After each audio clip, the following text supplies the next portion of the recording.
ಶ್ರೀ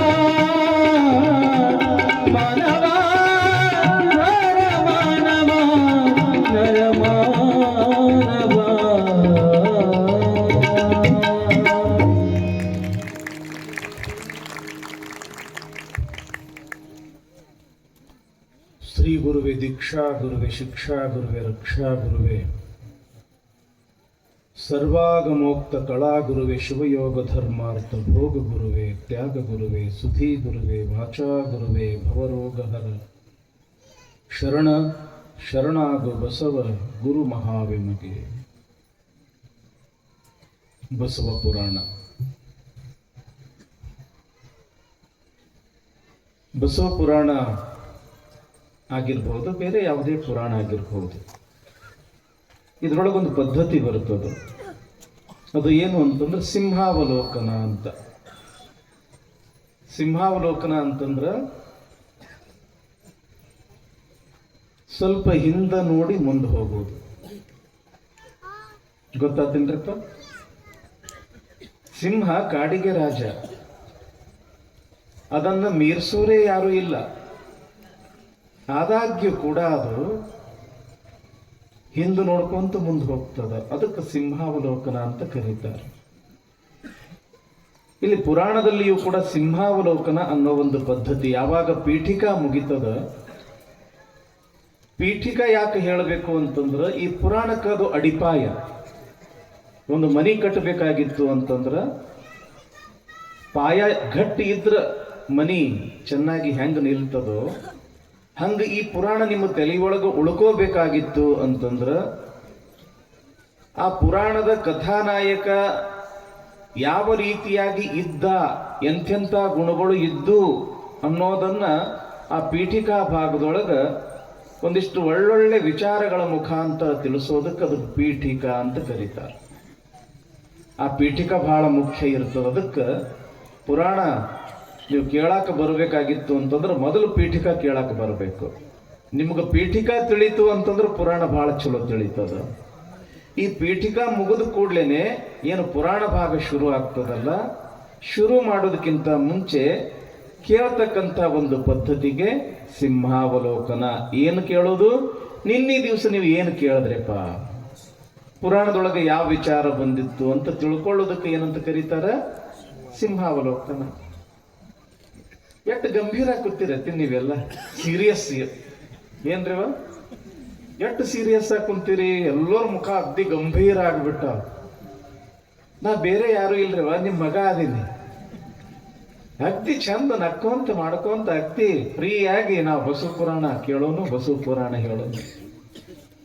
ಸಿಂಹಾವಲೋಕನ ಅಂತಂದ್ರೆ ತಮ್ಮ ಒಂದು ರೀತಿಯಿಂದ ನಮ್ಮ ಬಿಲ್ ಕೊಡ್ರಿ ಅಂದಂಗ. ಹೌದಲ್ಲ? ನೀವು ಯಾವುದೇ ವಸ್ತು ತಗೊಳಕ್ ಹೋಗ್ಬೇಕಾಗಿತ್ತು ಅಂತಂದ್ರ ಏನು ಬಸಣ್ಣ, ಅಂಗಡಿಯಾಗಿನ ಸಾಮಾನು ತರಬೇಕಾಗಿತ್ತು ಅಂತಂದ್ರೆ ಬಿಲ್ ಕೊಟ್ಟೆ ತರ್ತೀರಿ ಅಲ್ಲ? ಹಂಗ ತರ್ತೀರಿ, ಬಿಲ್ ಕೊಡ್ಬೇಕಾಗ್ತದ. ಹೌದಲ್ಲ? ಹಂಗ ನಮ್ಮ ಬಿಲ್ ಏನು? ಏನಪ್ಪ ತಮ್ಮ, ನಮ್ಮ ಬಿಲ್ ಏನು? ನೀವು ಕೊಡೋ ರೊಕ್ಕ ರೂಪಾಯಿ ಎಲ್ಲ ನಾವು ನಿನ್ನ ಏನು ಹೇಳಿವಿ ಅದು ಸ್ವಲ್ಪ ನೀವು ನಮ್ಗೆ ನೆನಪು ಮಾಡಿಕೊಡೋದು, ಅದು ನಮ್ಮ ಬಿಲ್. ಆಳಂದಕ್ಕೆ ಹೋದ್ರಂತ ಇಬ್ರು, ಯಾರು? ತಿಮ್ಮ ಮತ್ತು ತಿಪ್ಪ.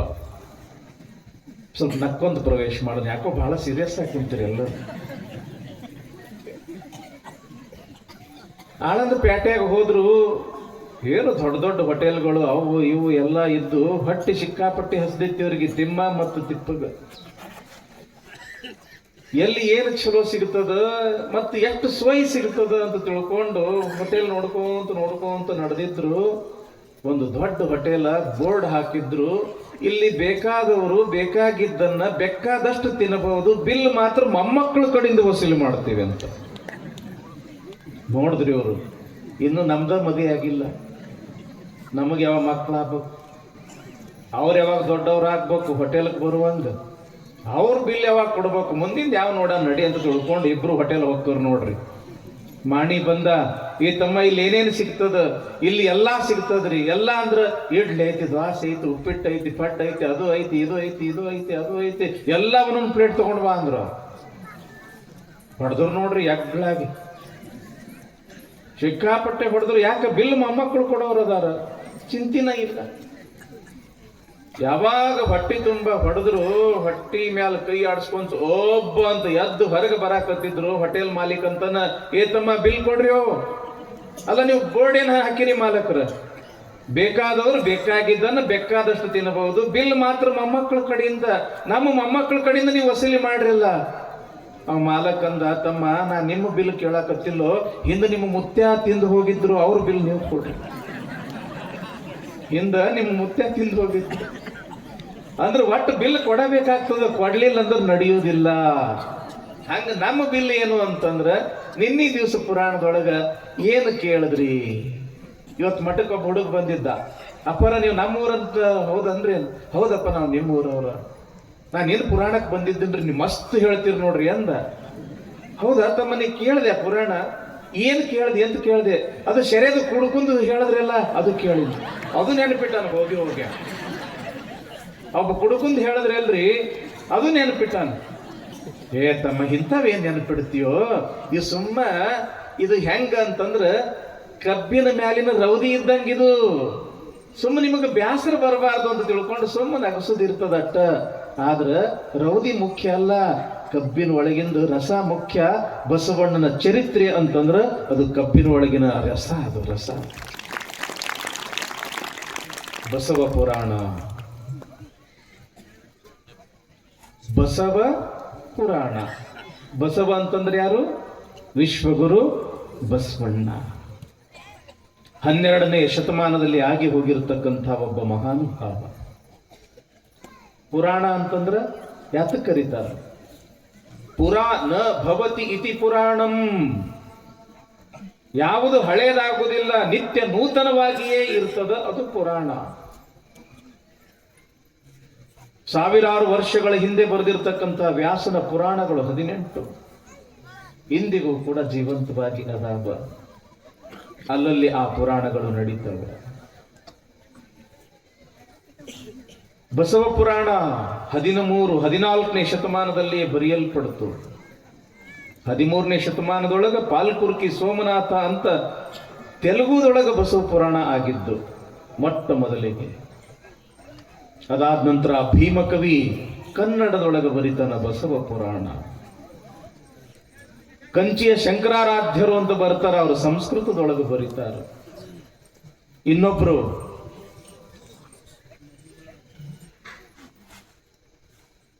ಶಿವಪ್ರಕಾಶ ಸ್ವಾಮಿಗಳು ಅಂತ ಬರ್ತಾರ, ಅವರು ತೆಲುಗುದಾಗ ಬರೀತಾರೆ.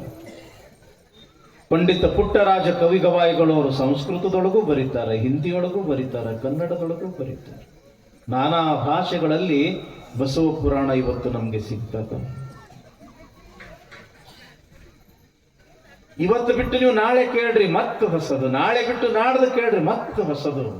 ನಿತ್ಯ ನೂತನವಾಗಿ ಯಾವುದು ಇರ್ತದ, ಯಾವುದಕ್ಕೆ ಹಳೇದು ಅಂತದ ಅನಿಸುವುದೇ ಇಲ್ವೋ ಅದಕ್ಕೆ ಪುರಾಣ ಅಂತ ಕರೀತಾರ. ಪುರಾಣ ಭವತಿ ಇತಿ ಪುರಾಣಂ. ನಮ್ಮೂರಲ್ಲಿ ಹುಟ್ಟಿರ್ತಕ್ಕಂಥ ತೇಲ್ಸಂಗದ ಪಟ್ಟದೇವರು ಬರೀತಾರ ಪುರಾಣದ ಬಗ್ಗೆ.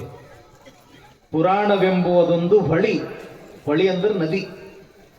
ಪುರಾಣವೆಂಬುವುದೊಂದು ಹೊಳಿ, ಅದರೊಳಗ ನೀ ಇಳಿ, ಅವಗುಣಗಳ ಕಳಿ ನಿನ್ನ ನೀ ತಿಳಿ. ಹೊಳಿಗೆ ಹೋಗ್ತೀವಿ ನಾವು, ಯಾಕ? ಸ್ವಚ್ಛ ಆಗಕ್ಕ. ಇದು ಪುರಾಣ ಅನ್ನೋದು ಕೂಡ ಒಂದು ಹೊಳಿ ಇದ್ದಂಗ. ನಾವು ಇಲ್ಲಿ ಸ್ವಚ್ಛ ಆಗ್ತೀವಿ, ಪಾಪ ಅನ್ನೋದು ಇಲ್ಲಿ ನಾವು ತೊಳ್ಕೊಳ್ತೀವಿ. ಬಸವಣ್ಣನ ಸ್ವರೂಪ, ಬಸವಾದಿ ಶಿವಶರಣರ ಸ್ವರೂಪವನ್ನು ತಿಳಿತಕ್ಕಂಥ ಒಂದು ದೊಡ್ಡ ಅವಕಾಶ ಈ ಬಸವ ಪುರಾಣದೊಳಗ. ಬಸವ ಪುರಾಣವನ್ನ ಇಲ್ಲಿ ಭೀಮಕವಿಗಳು ಬರಿತಾ ಇದ್ದಾರೆ. ನಾವು ಅದರೊಳಗೆ ಪ್ರವೇಶ ಮಾಡ್ತಾ ಇದ್ದೀವಿ. ಬಸವ ಗುರುವಿನ ಸ್ತುತಿಯನ್ನ ಮಾಡ್ತಾ ಮಾಡ್ತಾ, ಎಲ್ಲ ಶಿವಶರಣರ ಸ್ತುತಿಯನ್ನ ಮಾಡ್ತಾ ಮಾಡ್ತಾ ಇಲ್ಲಿ ಶಿವನ ಒಂದು ಕೈಲಾಸದ ವರ್ಣನೆಯನ್ನ ಮಾಡುತ್ತಾರೆ. ಕೈಲಾಸ ಅಂತಂದ್ರೆ ಸಾಮಾನ್ಯವಾಗಿ ಬೆಳ್ಳಿ ಬೆಟ್ಟ ಅಂತೀವಿ ನಾವು. ಎಲ್ಲಿರ್ತಾನ ಪರಮಾತ್ಮ? ಕೈಲಾಸದೊಳಗಿರ್ತಾನ. ಆ ಕೈಲಾಸ ಹೆಂಗಿರ್ತದ? ಅದು ಬೆಳ್ಳಿಯ ಬೆಟ್ಟ. ಅದಕ್ಕೆ ಸಂಸ್ಕೃತದೊಳಗ ರಜತಗಿರಿ ಅಂತ ಕರೀತಾರ. ಪುಷ್ಪದಂತ ಅಂತ ತಿಳ್ಕೊಂಡು ಒಬ್ಬ ಬಹಳ ದೊಡ್ಡ ಕವಿ ಆಗಿ ಹೋದ್ರು. ಅವ್ರ ಬಾಯಿಯೊಳಗ ಕೇಳಬೇಕು ಶಿವನ ವರ್ಣನೆ, ಶಿವನ ಕೈಲಾಸದ ವರ್ಣನೆ. ಅಸಿದಗಿರಿ ಸಮಂ ಸ್ಯಾತ್ಕಜ್ಜಲಂ ಸಿಂಧು ಪಾತ್ರೆ ಸುರತರುವರ ಶಾಖಾ ಲೇಖಣಿ ಪತ್ರ ಮೂರ್ವಿ ಲಿಖತಿ ಯದಿ ಗೃಹಿತ್ವ ಶಾರದಾ ಸರ್ವಕಾಲೇ ತದಪಿ ತವಗುಣ ನಾಮೀಶ ಪಾರಂನಯಾತಿ ಅಂತ. ಆ ರಜತ ಗಿರಿಯ ಒಡೆಯನಾಗಿರ್ತಕ್ಕಂಥ ಆ ಪರಮಾತ್ಮನ ಮಹಿಮೆ ಎಷ್ಟು ವರ್ಣಿಸಿದ್ರೂ ಕೂಡ ಸಾಲದು ಅಂತ. ಎಷ್ಟು ಅದ್ಭುತವಾಗಿ ಹೇಳ್ತಾರ ಅಂತಂದ್ರ, ಸಮುದ್ರದಲ್ಲಿ ಇರ್ತಕ್ಕಂಥ ನೀರನ್ನೆಲ್ಲ ಮಷಿಯ ಕುಡಿಕೆಯನ್ನಾಗಿ ಮಾಡಿ, ಕಲ್ಪವೃಕ್ಷದ ಕೊಂಬೆಗಳನ್ನೆಲ್ಲ ಲೇಖನಿಯನ್ನಾಗಿ ಮಾಡಿ, ಇಡೀ ಭೂಮಿಯನ್ನೇ ಕಾಗದವನ್ನಾಗಿ ಮಾಡಿ, ವಿದ್ಯಾದಿ ದೇವತೆಯಾಗಿರ್ತಕ್ಕಂಥ ಬ್ರಹ್ಮನ ರಾಣಿ ಸರಸ್ವತಿ ಯುಗ ಯುಗಗಳಿಂದಲೂ ಕೂಡ ಹಗಲು ರಾತ್ರಿ ಎಷ್ಟು ಬರೆದರೂ ಕೂಡ ಆ ಶಿವನ ಮಹಿಮೆಯನ್ನು ಬರೆಯಲಿಕ್ಕೆ ಆಗುವುದಿಲ್ಲ. ಅಷ್ಟೊಂದು ದೊಡ್ಡವನು ನಮ್ಮ ಶಿವ ಅಂತ ತಿಳ್ಕೊಂಡು ಶಿವನ ಮಹಿಮೆಯ ಬಗ್ಗೆ ಬರೀತಾರೆ ಪುಷ್ಪದಂತ ಕವಿಗಳು. ಇನ್ನು ಅಷ್ಟು ದೊಡ್ಡ ಕವಿಗಳ ಮಾತು ಬಿಡ್ರಿ. ಸಾಮಾನ್ಯವಾಗಿ ನಮ್ಮ ತಾಯಂದರು, ನಿಮ್ಮಂಥ ಗರತಿಯರು ಆ ಶಿವನ ಬಗ್ಗೆ ಎಷ್ಟು ಚಂದ ಹಾಡುತ್ತಾರೆ. ಶಿವ ಶಿವ ಎಂದರ ಸಿಡಿಲೆಲ್ಲ ಬಯಲಾಗೆ, ಕಲ್ಲು ಬಂದೆರಗಿ ಕಡೆಗಾಗೆ, ಕಲ್ಲು ಬಂದೆರಗಿ ಕಡೆಗಾಗಿ ಎಲೆ ಮನವೇ ಶಿವನೆಂಬ ಶಬುದ ಬಿಡಬ್ಯಾಡ. ಕುಟ್ಟುವಾಗೂ ಶಿವ ಶಿವ,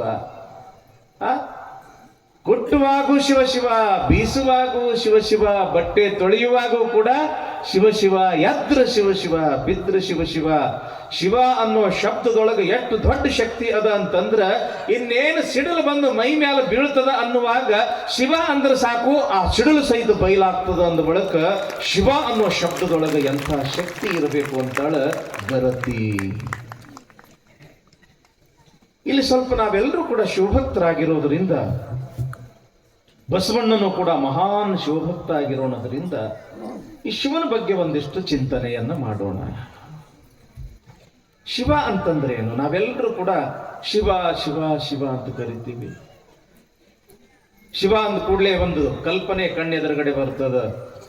ಆ ಜಡೆಯನ್ನ ಧರಿಸಿಕೊಂಡು, ಗಂಗೆಯನ್ನ ಮುಡಿದುಕೊಂಡು, ಕೊರಳಲ್ಲಿ ಸರ್ಪವನ್ನ ಸುತ್ತಿಕೊಂಡು, ಆನೆಯ ಚರ್ಮವನ್ನ ತನ್ನ ಸೊಂಟಕ್ಕೆ ಸುತ್ತಿಕೊಂಡು, ಕೈಯಲ್ಲಿ ಡಮರುಗ ತ್ರಿಶೂಲ, ಏನ್ರಿ ನಟರಾಜನಾಗಿ ಕುಣಿತಾ ಇರತಕ್ಕಂಥ ಆ ಒಬ್ಬ ಶಿವ ಎಂಬತಕ್ಕಂಥ ಕಲ್ಪನೆ ನಮಗೆ ಸಹಜವಾಗಿಯೇ ಬರುತ್ತದೆ. ಶಿವ ಅಂತಂದ್ರಲ್ಲಿ ಸಾಕಾರವೂ ಹೌದು, ನಿರಾಕಾರವೂ ಹೌದು. ಭಕ್ತಿಯ ಮಾರ್ಗದಲ್ಲಿ ಸಾಗತಕ್ಕಂಥ ಭಕ್ತನಿಗೆ ಈತ ಸಾಕಾರ ಶಿವ. ಜ್ಞಾನದ ಮಾರ್ಗದಲ್ಲಿ ಸಾಗ್ತಕ್ಕಂಥ ಸಾಧಕನಿಗೆ ಶಿವ ಆತ ನಿರಾಕಾರ, ಆಕಾರವೇ ಇಲ್ಲ. ಏಕ ಏವ ಶಿವ ಸಾಕ್ಷಾತ್ ಚಿದಾನಂದಮಯೋ ವಿಭು ನಿರ್ವಿಕಲ್ಪೋ ನಿರ್ಗುಣೋ ನಿಷ್ಪ್ರಪಂಚಕಃ ಅಂತ ತಿಳ್ಕೊಂಡು ಹೇಳ್ತಾರೆ. ನಿರ್ಗುಣೋ ನಿಷ್ಪ್ರಪಂಚಕಃ. ಇಂಥ ಒಂದು ಶಿವಧರ್ಮ ನಾವೇನು ತಿಳ್ಕೊಳ್ತೀವಿ, ಬಹುತೇಕ ಶಿವಧರ್ಮ ಅನ್ನೋದು ಬಹುತೇಕ ನಮ್ಮ ಭಾರತ ದೇಶದೊಳಗೆ ಅಷ್ಟ ಅದ ಏನು. ಜಗತ್ತಿನ ಅತ್ಯಂತ ಪುರಾತನವಾಗಿರ್ತಕ್ಕಂಥ ಧರ್ಮ ಅಂತಂದ್ರ ಅದು ಶಿವಧರ್ಮ. ಜಗತ್ತಿನ ಎಲ್ಲಾ ಕಡೆಗೆ ವಿಸ್ತಾರವಾಗಿರ್ತಕ್ಕಂಥ ಧರ್ಮ ಅಂತಂದ್ರ ಅದು ಶಿವಧರ್ಮ. ಸ್ಕಾಟ್ಲ್ಯಾಂಡ್ದಲ್ಲಿಯೂ ಕೂಡ ಸುವರ್ಣಲಿಂಗ ಅಂತ ತಿಳ್ಕೊಂಡು ಒಂದು ಶಿವನ ದೇವಸ್ಥಾನ ಇತಿಹಾಸಕಾರರು ಸಂಶೋಧನೆಯನ್ನ ಮಾಡ್ತಾರೆ. ಅಮೆರಿಕಾದ ಟೆನ್ಸಿ ಪಟ್ಟಣದಲ್ಲಿಯೂ ಕೂಡ ಘನಲಿಂಗ ಅಂತ ತಿಳ್ಕೊಂಡು ಸಂಶೋಧಕರು ಸಂಶೋಧನೆಯನ್ನ ಮಾಡ್ತಾರೆ. ಮಕ್ಕಾದಲ್ಲಿ ಇರ್ತಕ್ಕಂಥ ಮಕ್ಕೇಶ್ವರ ಲಿಂಗವೂ ಕೂಡ ಅಲ್ಲಿ ಇತ್ತು ಅಂತ ತಿಳ್ಕೊಂಡು ಇತಿಹಾಸಕಾರರು ಹೇಳ್ತಾರೆ. ಜಗತ್ತಿನ ನಾನಾ ಕಡೆಗೂ ಕೂಡ ಶಿವನ ದೇಗುಲಗಳು ಇದ್ದು ಅಲ್ಲಿ ಶಿವಭಕ್ತರಿದ್ರು ಅಂತ ತಿಳ್ಕೊಂಡು ಇತಿಹಾಸ ಹೇಳ್ತದೆ. ಇಂಥ ಶಿವಮಹಿಮೆಯನ್ನ ಸಾರ್ತಕ್ಕಂಥ ಗ್ರಂಥಗಳು ಯಾವಾವು ಅಂತ ತಿಳ್ಕೊಂಡು ವಿಚಾರ ಮಾಡಿದಾಗ ವೇದಗಳು, ಉಪನಿಷತ್ತುಗಳು, 28 ಶಿವಾಗಮಗಳು, ಅನೇಕ ಸಂಸ್ಕೃತ ಗ್ರಂಥಗಳು, ಬಸವಾದಿ ಶಿವಶರಣರ ಸಾಹಿತ್ಯ, ಸಿದ್ಧಾಂತ ಶಿಖಾಮಣಿ, ಅನೇಕ ಪದ್ಯಗಳು ಸಿಗುತ್ತವೆ, ರಗಳೆಗಳು ಸಿಗುತ್ತವೆ, ಗದ್ಯಗಳು ಸಿಗುತ್ತವೆ, ಅನೇಕ ಅನೇಕ ಸಾವಿರ ಸಾವಿರ ಗ್ರಂಥಗಳು ಶಿವನ ಮಹಿಮೆಯನ್ನ ಹೊಗಳತಕ್ಕಂಥ ಗ್ರಂಥಗಳು ಅನೇಕ ಇರೋದನ್ನು ನಾವು ನೀವೆಲ್ಲರೂ ಕೂಡ ಕಾಣುತ್ತೇವೆ. ಹಾಗಾದ್ರೆ ಇಂಥ ಶಿವನನ್ನ ಆರಾಧನೆಯನ್ನ ಮಾಡತಕ್ಕಂಥ ಭಕ್ತರು ಯಾರ್ಯಾರಿದ್ರು ಅಂತ ತಿಳ್ಕೊಂಡು ವಿಚಾರ ಮಾಡಲಾಗಿ, ಏನು ಮರ್ಯಾದಾ ಪುರುಷೋತ್ತಮ ಶ್ರೀರಾಮಚಂದ್ರ ಅಂತ ತಿಳ್ಕೊಂಡು ನಾವೇನು ಕರಿತೀವಲ್ಲ ಅಂತ ಶ್ರೀರಾಮನು ಕೂಡ ಶಿವನ ಭಕ್ತ. ಇಂದಿಗೂ ಕೂಡ ರಾಮಲಿಂಗೇಶ್ವರ, ರಾಮೇಶ್ವರ ಲಿಂಗ ಅಂತ ತಿಳ್ಕೊಂಡು ನಾವು ಕೇಳ್ತೀವಿ. ಯಾವಾಗ ರಾವಣ ಸೀತೆಯನ್ನ ಕದ್ದೊಯ್ದ ಲಂಕೆಗೆ, ಅಯೋಧ್ಯೆಯಿಂದ ಶ್ರೀರಾಮ ಲಂಕೆಯನ್ನ ಮುಟ್ಟುವವರೆಗೆ ಅಲ್ಲಲ್ಲಿ ಶಿವನ ಲಿಂಗವನ್ನ ಪ್ರತಿಷ್ಠಾಪನೆಯನ್ನ ಮಾಡಿ ಶಿವನ ಆರಾಧನೆಯನ್ನೇ ಮಾಡ್ತಾ ಮಾಡ್ತಾ ಮಾಡ್ತಾ ಲಂಕೆಗೆ ಮುಟ್ತಾನ ಶ್ರೀರಾಮಚಂದ್ರ. ಯಾಕೆ ಈ ಮಾತು ಹೇಳಕತ್ತೀನಿ ಅಂತಂದ್ರ, ಶಿವ ಅನ್ನೋ ಆ ವಸ್ತು, ಆ ಘನ ವಸ್ತು ಎಷ್ಟು ದೊಡ್ಡದು ಅನ್ನೋದಕ್ಕ. ತ್ರಿಲೋಕ ವೀರ ಅನಿಸಿಕೊಂಡಿರ್ತಕ್ಕಂಥ ಅರ್ಜುನನು ಕೂಡ ಶಿವನ ಭಕ್ತನೇ. ತಪಸ್ಸನ್ನ ಮಾಡಿ ಪಾಶುಪತಾಸ್ತ್ರವನ್ನ ಪಡೆದುಕೊಂಡಿರ್ತಕ್ಕಂಥವನು ಅರ್ಜುನ ಶಿವನ ಭಕ್ತ. ಒಂದಲ್ಲ ಎರಡಲ್ಲ 100 ಆನೆಯ ಬಲವನ್ನ ಹೊಂದಿರತಕ್ಕಂಥ ಭೀಮನು ಕೂಡ, ಅಂದ್ರೆ ಪಾಂಡವರು ಕೂಡ ಶಿವನ ಭಕ್ತರೇ. ಅದ್ವೈತ ಮತವನ್ನು ಸ್ಥಾಪನೆ ಮಾಡಿರ್ತಕ್ಕಂಥ ಶಂಕರಾಚಾರ್ಯರು ಕೂಡ ಶಿವನ ಭಕ್ತನೇ. ಬಸವಾದಿ ಪ್ರಮಥರಾಗಿರಬಹುದು, ರೇಣುಕಾದಿ ಪಂಚ ಆಚಾರ್ಯರಾಗಿರಬಹುದು, 63 ಪುರಾತನರಾಗಿರಬಹುದು, ಅನೇಕ ಶರಣರು, ಸಂತರು, ಮಹಾತ್ಮರು, ರಾಜರು, ಮಹಾರಾಜರು, ಜ್ಞಾನಿಗಳು, ವಿಜ್ಞಾನಿಗಳು, ವೀರ ವೀರ ಯೋಧರು ಕೂಡ ಶಿವನ ಭಕ್ತರೇ. ವೈರಿಗಳು ಯುದ್ಧಕ್ಕೆ ಬಂದಾಗ ಅಥವಾ ಇವರೇ ವೈರಿಗಳ ಮೇಲೆ ದಾಳಿಯನ್ನ ಮಾಡತಕ್ಕಂಥ ಸಮಯದಲ್ಲಿಯೂ ಕೂಡ ಯುದ್ಧದೊಳಗೆ ಒಂದು ಪದ್ಧತಿ ಏನು ಅಂತಂದ್ರ ಹರಹರ ಮಹಾದೇವ, ಹರಹರ ಮಹಾದೇವ ಅಂತ ತಿಳ್ಕೊಂಡು ಶತ್ರುಗಳ ಮೇಲೆ ದಾಳಿ ಮಾಡಬೇಕು. ಅಂದ್ರೆ ಹರ ಅಂತಂದ್ರ ದುಷ್ಟರನ್ನ ಸಂಹಾರ ಮಾಡತಕ್ಕಂಥವನು, ರುದ್ರ ಅಂತ ಅರ್ಥ. ಅವನಿಗೆ ಶಿವ ಅಂತನೂ ಕೂಡ ನಾವು ಕರಿತೀವಿ. ಹೀಗಾಗಿ ಶಿವನ ಭಕ್ತರು ಈ ದೇಶದ ತುಂಬೆಲ್ಲ, ಜಗತ್ತಿನ ತುಂಬೆಲ್ಲ. ಇನ್ನು ಶಿವನ ದೇವಸ್ಥಾನಗಳು ವಿದೇಶಗಳಲ್ಲಂತೂ ಇದ್ದೇ ಇದ್ದು, ನಮ್ಮ ಭಾರತದಲ್ಲಿ ಅಂತೂ ಕೂಡ ಊರೂರಿಗೆ ಶಿವನ ದೇವಸ್ಥಾನಗಳು. ನಾವು ಖಂಡೇರಾಯ ಅಂತೀವಿ, ಅದನ್ನು ಕೂಡ ಒಂದು ಶಿವನ ಅವತಾರವೇ. ಯಾಕ ಶಿವನ ಅವತಾರಗಳು ಒಂದಲ್ಲ ಎರಡಲ್ಲ, ಸಾವಿರ ಸಾವಿರ ಅವತಾರಗಳು ಶಿವನ ಅವತಾರಗಳು. ನಮ್ಮ ಭಾರತ ದೇಶದೊಳಗ ಪ್ರಮುಖವಾಗಿ 12 ಜ್ಯೋತಿರ್ಲಿಂಗಗಳು ಅಂತ ಕರೀತಾರೆ, ಹೌದಲ್ರಿಪ್ಪ? ಸೌರಾಷ್ಟ್ರೇ ಸೋಮನಾಥಂಚ ಶ್ರೀಶೈಲೇ ಮಲ್ಲಿಕಾರ್ಜುನಂ ಉಜ್ಜೈನ್ಯ ಮಹಾಕಾಲ ಓಂಕಾರ ಮಮಲೇಶ್ವರಿ. 12 ಜ್ಯೋತಿರ್ಲಿಂಗಗಳು ಪ್ರಮುಖವಾಗಿ.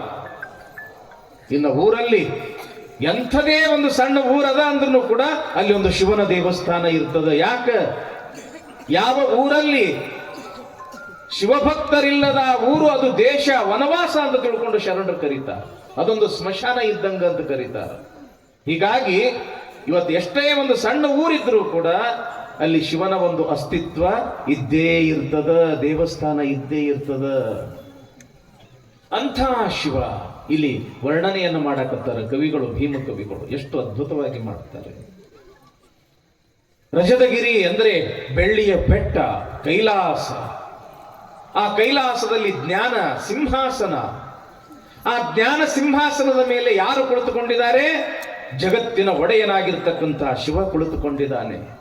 ಶಿವನ ಎಡ ತೊಡೆಯ ಮೇಲೆ ಯಾರು ಕುಳಿತುಕೊಂಡಿದ್ದಾರೆ? ಪಾರ್ವತಿ ಕುಳಿತುಕೊಂಡಿದ್ದಾಳೆ. ಆಕೆಯ ತೊಡೆಯ ಮೇಲೆ ಗಣಪ, ಶಿವನ ಈ ತೊಡೆಯ ಮೇಲೆ ಷಣ್ಮುಖ. ನೋಡ್ರಿ ಶಿವ ಹೆಂಗದಾನ, ಶಕ್ತಿಯನ್ನ ಬಿಟ್ಟು ಇಲ್ವೇ ಇಲ್ಲ.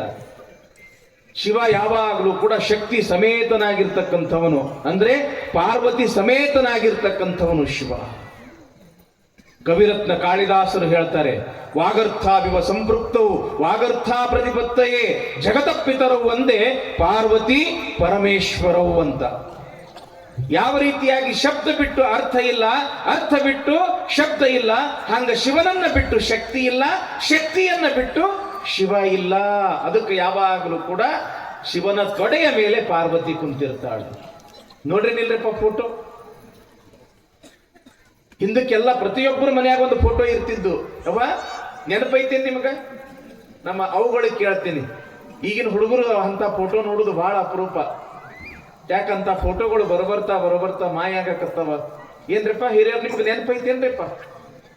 ಒಂದು ಜ್ಞಾನ ಸಿಂಹಾಸನ ಇರ್ತದ, ಶಿವ ಕುಂತಿರ್ತಾನ, ಶಿವನ ತೊಡಿ ಮೇಲೆ ಪಾರ್ವತಿ ಕುಂತಿರ್ತಾಳ, ಜಡಿ ಮೇಲೆ ಗಂಗಾ ಇರ್ತಾಳ, ಈ ಕಡೆ ಗಣಪ ಇರ್ತಾನ, ಈ ಕಡೆ ಷಣ್ಮುಖ ಇರ್ತಾನ, ಮುಂದ ಸಿಂಹ ಇರ್ತದ, ನಂದಿ ಇರ್ತದ, ನವಿಲು ಇರ್ತದ, ಇಲಿನೂ ಕೂಡ ಇರ್ತದ.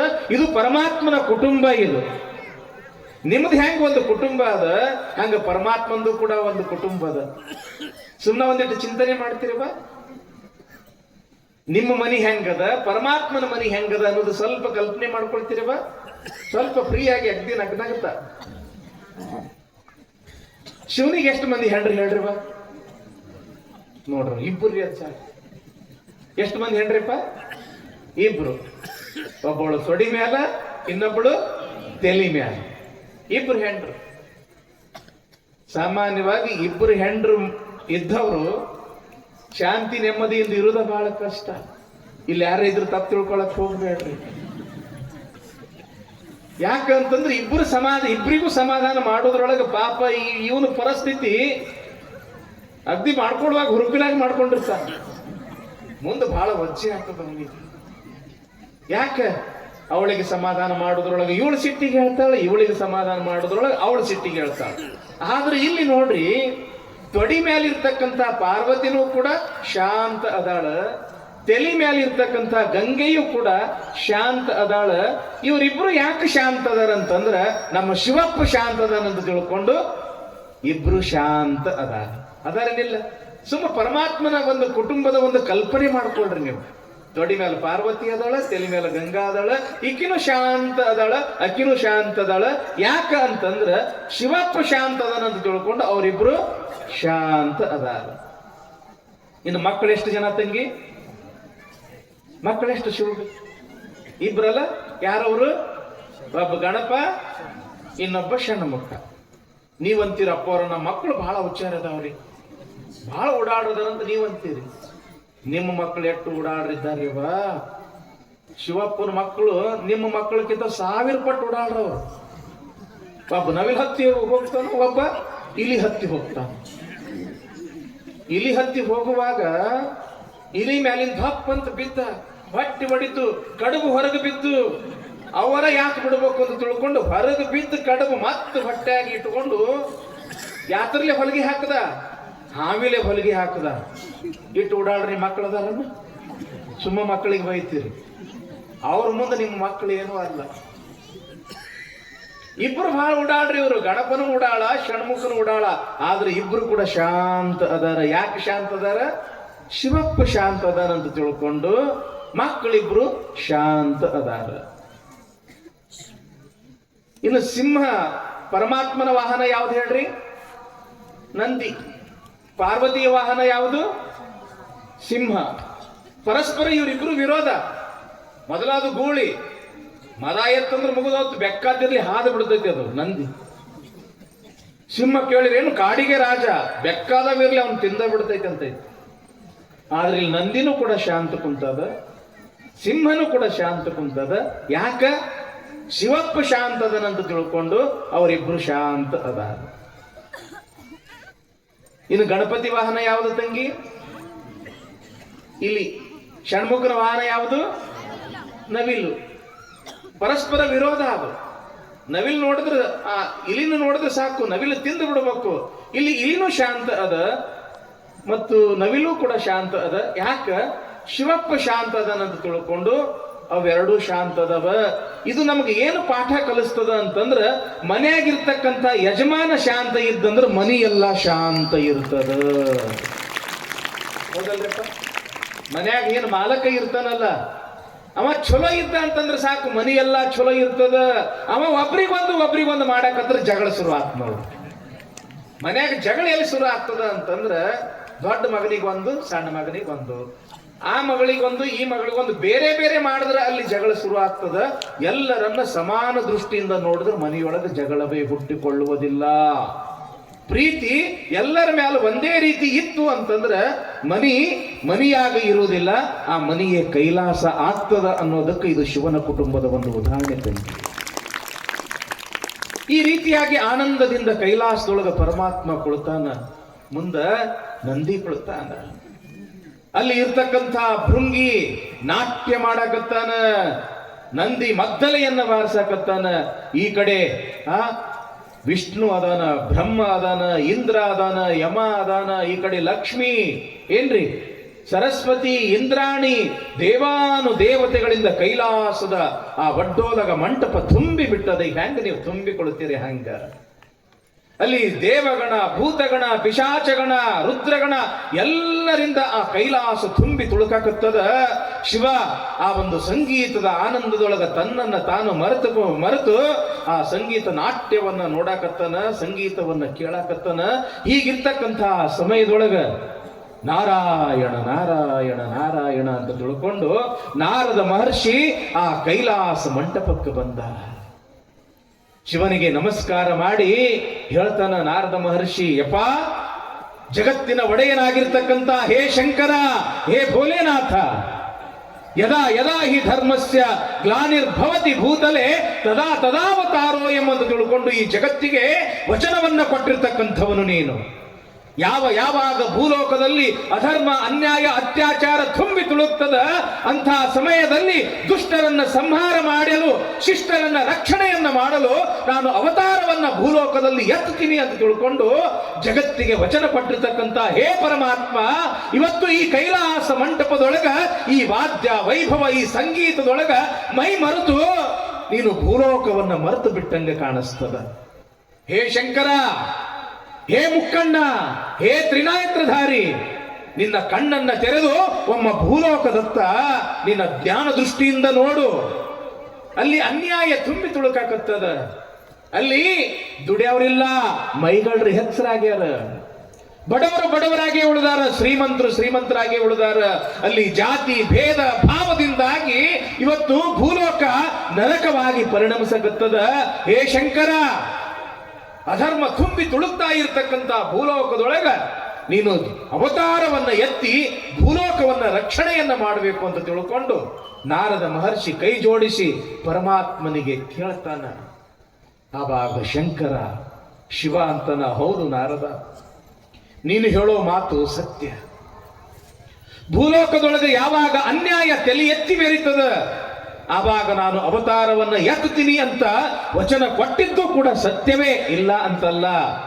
ಆದ್ರೆ ಹೇ ನಾರದ, ಇಂಥ ಒಂದು ಸಂದರ್ಭದೊಳಗ ಭೂಲೋಕದೊಳಗ ನಾನು ಅವತಾರ ಎತ್ತುವುದಿಲ್ಲ, ಬದಲಾಗಿ ನನ್ನ ಸ್ವರೂಪವೇ ಆಗಿರ್ತಕ್ಕಂಥ ನಂದೀಶನೇ ಈ ಭೂಲೋಕದೊಳಗ ಅವತಾರವನ್ನ ಎತ್ತಿ ಭೂಲೋಕವನ್ನ ಉದ್ಧಾರ ಮಾಡ್ತಾನ ಈ ನನ್ನ ನಂದೀಶ.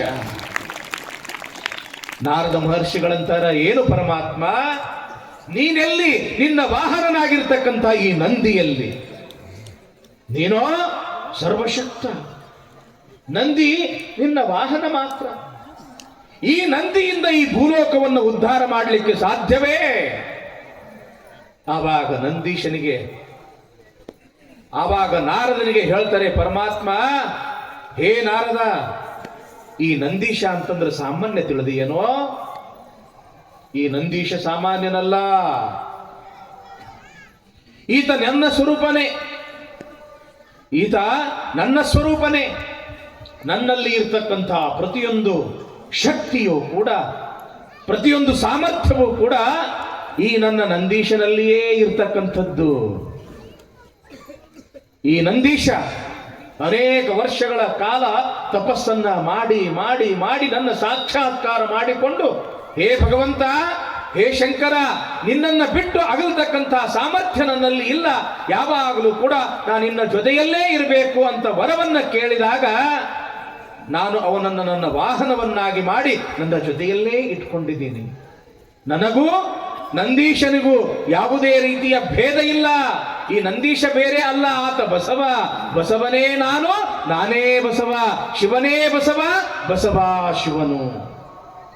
ಹೇ ನಂದೀಶ, ನೀನು ಭೂಲೋಕದಲ್ಲಿ ಜನ್ಮವನ್ನ ಎತ್ತಿ ಈ ಭೂಲೋಕವನ್ನು ಉದ್ಧಾರ ಮಾಡಬೇಕು ಅಂತ ತಿಳ್ಕೊಂಡು ಯಾವಾಗ ಪರಮಾತ್ಮ ನಂದೀಶನಿಗೆ ಅಪ್ಪಣೆಯನ್ನ ಮಾಡಿದ, ಶಿಲಾದ ಮಹರ್ಷಿಯ ಮಗನಾಗಿರ್ತಕ್ಕಂಥ ನಂದೀಶ,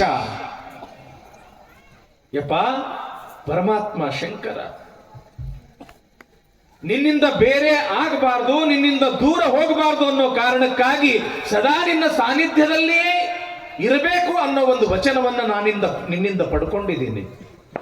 ನೀನು ಇರೋದು ಕೈಲಾಸದಲ್ಲಿ, ನನಗೆ ನೀನು ಭೂಲೋಕದಲ್ಲಿ ಅವತಾರವನ್ನ ಎತ್ತು ಅಂತ ತಿಳ್ಕೊಂಡು ಅಪ್ಪಣೆಯನ್ನ ಮಾಡ್ತಾ ಇದೆಯಲ್ಲ, ನಿನ್ನನ್ನ ಬಿಟ್ಟು ಬದುಕುವ ಶಕ್ತಿ ನನಗಿಲ್ಲ ಶಂಕರ. ಆವಾಗ ಶಿವ ಅಂತಾನೆ, ಹೇ ನಂದೀಶ, ನನ್ನನ್ನ ಬಿಟ್ಟು ಬದುಕುವ ಶಕ್ತಿ ನಿನಗೆ ಹೇಗಿಲ್ಲವೋ ನಿನ್ನನ್ನು ಕೂಡ ಬಿಟ್ಟು ಬದುಕುವ ಶಕ್ತಿ ನನಗೂ ಇಲ್ಲ.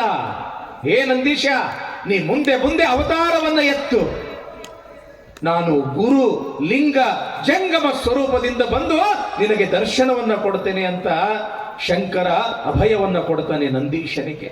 ನಾನಷ್ಟೇ ಅಲ್ಲ, ಇಲ್ಲಿ ಇರ್ತಕ್ಕಂಥ ಏನು ದೇವಗಣ ಇದೆ, ಏನು ರುದ್ರಗಣ ಅಲ್ಲ, ಇವರೆಲ್ಲರೂ ಕೂಡ ನಿನ್ನ ಜೊತೆಗೆ ಅಲ್ಲಲ್ಲಿ ಜನ್ಮವನ್ನ ಎತ್ತಿ ನಿನ್ನ ಜೊತೆಗೆ ಬಂದು ಮತ್ತೆ ಇವರು ಕೂಡ್ತಾರೆ.